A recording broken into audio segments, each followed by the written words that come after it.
जय जिनेंद्र, मैं हूं तपेश जैन और हम जगदलपुर में हैं और जगदलपुर के लीजेंड पत्रकार अगर कहें श्री सुधीर जैन साहब के पास में हैं। बहुत साल हो गए, 1990-1980 से आप बस्तर की पत्रकारिता एक जोखिम भरी होती है, बहुत सारी तकलीफ़ों का भी सामना करना पड़ता है, सामाजिक रूप से भी और व्यवसाय भी देख रहे हैं तो उस क्षेत्र में भी काम करते हैं।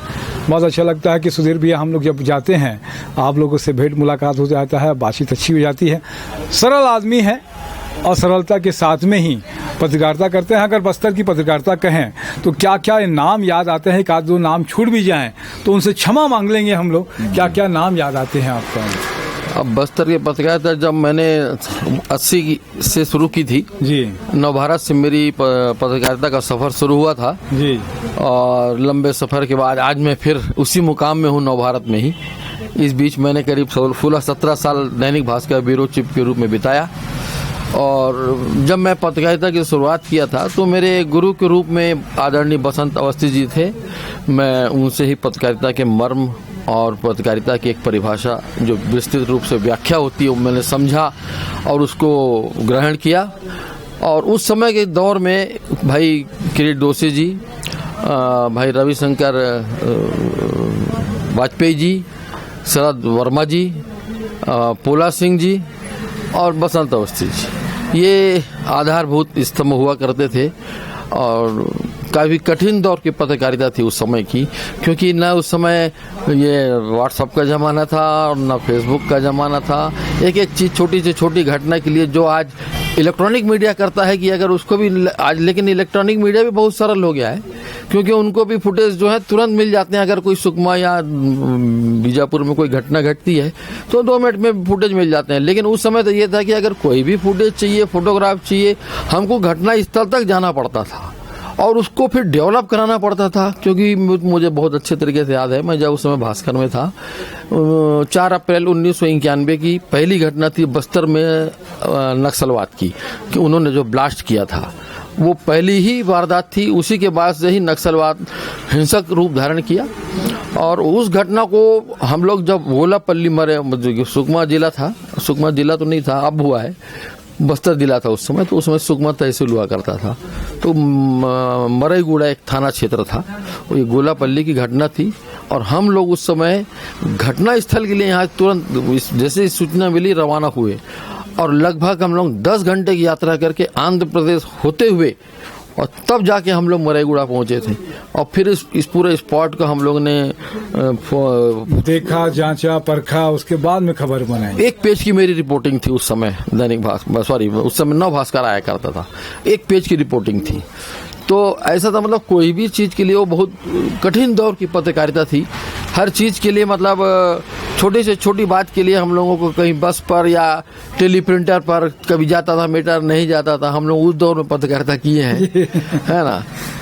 अब तो बहुत युग परिवर्तित हो गया है, अब तो बहुत बेहद आसान हो गई। अब तो प्रिंट तुरंत व्हाट्सएप से निकाल लो, फोटो भी मिल जाती है, गांव के लोग भी भेज देते हैं, वहाँ बन जाती है, सब भेज देते हैं। अब तो अब जो 24 घंटे काम तो मिनटों में होने लग गया है और बहुत आसान और बहुत सरल हो गया है आपकी पत्रकारिता। लेकिन उस जमाने में जो पत्रकार थे उनकी वैल्यू हुआ करती थी, उनका जो है मान सम्मान अलग तरीके का हुआ करता था, जो अब नहीं होते। संख्या में भी ज्यादा हो गए हैं अब तो, निश्चित रूप से। लेकिन हाँ, ये भी है, एक संख्या के कारण भी हुआ, क्योंकि उस समय बहुत सीमित होते थे।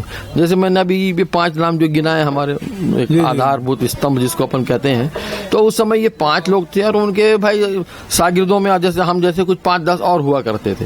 तो गिने चुने लोग पत्रकारिता में थे। और उस समय जो पत्रकारिता होती थी, उस समय एक पत्रकारिता के एक मूल्य हुआ करते थे और सैद्धांतिक पत्रकारिता हुआ करती थी। उस समय व्यवसाय नहीं था पत्रकारिता में, तो मूल रूप से जो पत्रकार हुआ करते थे वो एक सिद्धांतों को लेके आगे बढ़ते थे और विकास हो, समाज में जो बिखरी विसंगतियां हैं और लोगों की समस्याएं, जनता की समस्या, इनको लेके वो मुखर हुआ करते थे और उनकी आवाज को मुखर किया करते थे। अब तो उस समय राजनीति पे उतनी ज्यादा बातें नहीं होती थी, उस समय जनता की समस्याओं पे ज्यादा बात होती थी। और बस्तर तो एक वैसी पूरा उस समय नक्सली बेल्ट रहा, तो नक्सलवाद का जो दंश रहा हम लोग लगभग 40-50 साल से झेलते आ रहे हैं। और वर्तमान में अभी लेकिन स्थिति काफ़ी सुखद है। 4-5 साल से जब से कांग्रेस की सरकार आई है तब से नो डाउट बहुत अधिक ग्रामीण क्षेत्रों में विकास के काम हुए हैं, कैंप डाले गए हैं। कैंप डालने से नक्सलवाद, एक कैंप डालने से कम 10 किलोमीटर का एरिया नक्सलवाद से मुक्त हो जाता है।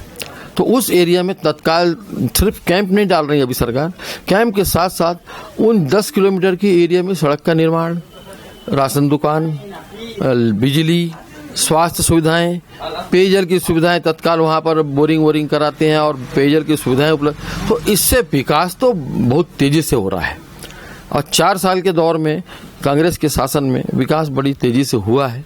इस बात को कहीं कतई झुटलाया नहीं जा सकता और खासकर ग्रामीण क्षेत्रों में तो बहुत अधिक विकास हुआ है। सड़कों का, सड़कें इतनी अच्छी हो गई और सुगम हो गई हैं कि अब पहले एक समय से हमारे यहाँ बस्तर से आंध्र प्रदेश और महाराष्ट्र मतलब यात्रा इतनी दुष्कर थी और इतने कठिन थी कि उसका कोई तोड़ ही नहीं था।